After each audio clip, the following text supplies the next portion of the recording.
এখন রমজান মাস, তো আজকে ইচ্ছে করতেছে যে কাপাসিয়া নদীর চরে বসে ইফতার করব। তো আমি আমার বন্ধু দুজন চলে যাব আজকে নদীর চরে ইফতার করার জন্য। প্রথমে আমরা কাপাসিয়া বাজারে আইনুদ্দিন বিখ্যাত বিরিয়ানি হাউস থেকে আজকে ইফতারের আইটেমটা নিয়ে যাব। তো এখানে আমরা শুধু না, এখানে অনেক লোক আছেন যারা নাকি একে একে এই সময়টাতে, সেই বিকেলের সময়টাতে একসাথে জড়ো হচ্ছেন ইফতার নেওয়ার জন্য।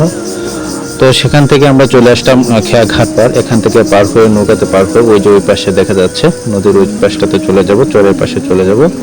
তো এখানকার জায়গাটা যদি বলি, এক পাশে নদী, এক পাশে ধান ক্ষেত, আর ওই যে আপনারা দেখতে পাচ্ছেন যে ওই পাশে সূর্যটা প্রায় ডুবে যাচ্ছে। আমরা আজানের জন্য ওয়েট করতেছি। নদী, খোলা জায়গা, ধান ক্ষেত, সূর্যাস্ত সবকিছু মিলে চমৎকার একটা দৃশ্য এখানে। আমরা এখানে যা যা আমাদের ইফতারের জন্য নিয়ে আসলাম সেই আইটেমসগুলো আমরা একে একে সাজিয়ে নিচ্ছি। একটু পরে আজান দিবে।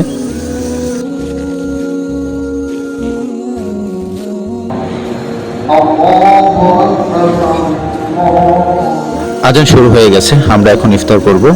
তো এখানকার পরিবেশটা খুবই সুন্দর। শুধু আমরা না, এখানে আশেপাশে আরো অনেকগুলো ছোট ছোট গ্রুপ আছে যারা ইফতার করতে এখানে আসছে।